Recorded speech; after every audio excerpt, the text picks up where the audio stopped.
Welcome back to my YouTube channel शहर पानी marine biologist. आज के इस टॉपिक में हम नया एक टॉपिक स्टार्ट करने वाले हैं जिसमें हम जो है वो इवोल्यूशन की डिफरेंट थ्योरीज को स्टडी करेंगे। तो सबसे पहले जो हमारे पास एक थ्योरी आ रही है उसको आप नोट डाउन करें। थ्योरी नंबर 1 के नेम से थ्योरी ऑफ कॉस्मोजॉइक।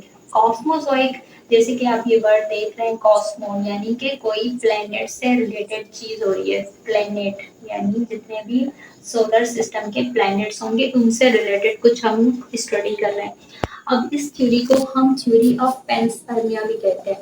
ठीक है, अब इस थ्योरी की मेन जो चीजें होंगी वो जब हम थ्योरी डिस्कस करेंगे तो उसमें आएगा, बट सबसे पहले हमें पता होना चाहिए कि ये थ्योरी कब और किसने दी है।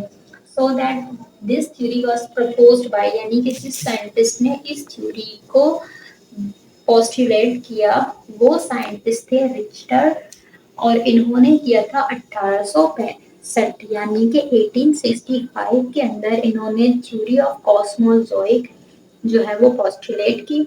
अब जैसे कि आपको पता है कि कोई भी अगर थ्योरी आए तो उस टाइम के जो ग्रुप के साइंटिस्ट होते हैं यानी कि जैसे कि कोई टाइम चल रहा है 1865 का दौर चल रहा है, तो उस टाइम जो साइंटिस्ट होंगे जो उस सेम रिलेटेड टू टॉपिक काम कर रहे होंगे तो वो या तो उसको सपोर्ट करते हैं कुछ एविडेंस के साथ या तो उसको रिजेक्ट करते हैं। तो सबसे बड़े जो सपोर्टर थे वो थे आर्मीनियस, जो 1908 यानी कि 1908 के अंदर इन्होंने इस थ्योरी को सपोर्ट किया कि हाँ ये जो रिचर्ड जो भी कह रहे हैं वो सब सही कह रहे हैं। तो कॉस्मोसिक थ्योरी आपको पता होनी चाहिए किसने दी है, रिचर्ड ने दी है। कब दी है? 1865 में दी है। इसके मेन सपोर्टर कौन थे? आर्यनियस सपोर्टर थे। और ये थ्योरी क्या है, किससे रिलेटेड है? प्लेनेट से रिलेटेड है। और इस थ्योरी का दूसरा नाम जो है उसको हम थ्योरी का जो है वो पैंसपर्मिया भी कहते हैं। ठीक है, तो थ्योरी जो है उसमें हम ये देखते हैं कि हम इस इन साइंटिस्ट ने ये कहा था कि लाइफ यानी कि अभी की जितनी भी जिंदगियां हैं, स्पीशीज हैं, जितनी भी लाइफ है, ठीक है, लाइफ का मतलब क्या होता है? लाइफ जिंदगी होती है।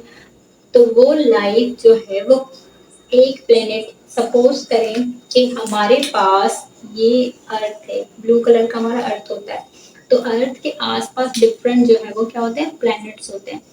तो इनका कहना ये था कि जो मेटेरॉइड्स होते हैं वो in the form of spores, ऐसे ऐसे स्पोर्स लेके आए स्पेस से, कहीं और से उड़ के ऐसे अर्थ के अंदर आ गए। ठीक है, और उस इन्हीं स्पोर्स से लाइफ ओरिजिनेट हुई। अब हम थ्योरी की जो है वो देखते हैं डिस्क्रिप्शन जो उन्होंने दी है एग्जैक्ट, क्योंकि मोस्टली जो थ्योरी वर्ड आता है तो उसमें आप अपनी वर्डिंग नहीं लिखते। थ्योरी में एग्जैक्ट स्टेटमेंट आपने जो है वो मेंशन करनी होती है पेपर में, क्योंकि वो थ्योरी है, लॉ की तरह एक वो बन जाता है। एक life has reached this planet यानी कि अर्थ की बात हो रही है from other heavenly bodies such as meteoroids. तो लाइफ जो है इनका कहना था कि दूसरे स्पेस से यहाँ पे आई है। जैसे आपने मूवी के अंदर देखा था पीके इंटर होता है अर्थ के अंदर, आप ऐसे याद करें पीके मूवी से कि पीके में क्या होता है, एक डिफरेंट जो है एलियन टाइप स्पीशी आ जाती है। अगर वो फर्दर रिप्रोड्यूस करता तो उसकी डिफरेंट काइंड ऑफ स्पीशीज हमें जो है वो अर्थ में मिलती है। बट इधर क्या हो रहा है, अर्थ के अंदर different in the form of spores की तरह कोई जाके लगी है और इससे जो है न्यू लाइफ ओरिजिनेट हुई है। तो ये कॉस्मोजॉइक थ्योरी है। तो इसके जो है वो एज सच कोई एविडेंस नहीं थे, यानी कि अगर हम इस बात को सपोर्ट करें तो हमें कोई क्या चाहिए होगा? एविडेंस चाहिए होगा। जैसे कि आप अदालत में होते हो आपको सबूत चाहिए होते हैं, तो इसकी कोई खास एविडेंस नहीं है, जिस वजह से इस थ्योरी को इतना जो है वो सेंटर ऑफ फोकस नहीं लिया गया, इसको इतना सपोर्ट नहीं किया गया। तो इस थ्योरी के रिजेक्शन के भी कुछ पॉइंट्स हैं। क्या पॉइंट्स हैं? कि इसके जो है वो एविडेंस नहीं थे, that's why it was discarded, यानी this is not acceptable theory, ये डिस्कार्डेड है, इसको डिस्कार्ड किया है। बट हमें पढ़ना है, समझना है इवोल्यूशन कैसे आई, तो डिफरेंट साइंटिस्ट के ओपिनियन हमें समझने होंगे। That's all for today, thank you so much.